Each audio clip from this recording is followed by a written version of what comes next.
5 ওয়াক্ত নামাজের মধ্যে ফজর মাগরিব এশা 3 ওয়াক্ত জেহেরি কেরাত মানে উচ্চ আওয়াজে কেরাত, আর জোহর আসর খফি কেরাত মানে নিচু সরে কেরাত। আমরা ইমামের পিছনে সূরা ফাতিহা কেরাত পড়ব নাকি চুপ থাকব, কি করব, এই ব্যাপারে স্বয়ং আল্লাহ তাআলা নিজে ফয়সালা দিয়েছেন।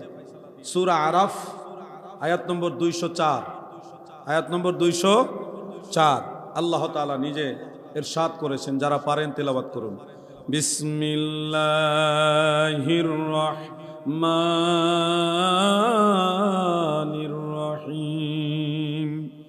ওয়া ইযা কুরিয়াল কুরআনু ফাসতামিউ লাহু ওয়া আনসিতু লাআল্লাকুম তুরহামুন।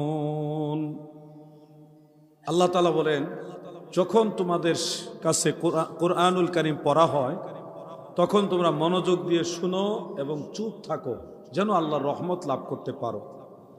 তাফসীরে নাসাফির মধ্যে বিষয়টা ক্লিয়ার। রাসূলের সব সাহাবারা, একেবারে জমহুর সব সাহাবাই কারাম এই ব্যাপারে একমত যে ইমাম সাহেব যখন নামাজের ভিতরে কোরআন পাঠ করে তখন আমরা যেন মনোযোগ দিয়ে শুনি এবং চুপ থাকি, এই আদেশ দিয়েছে।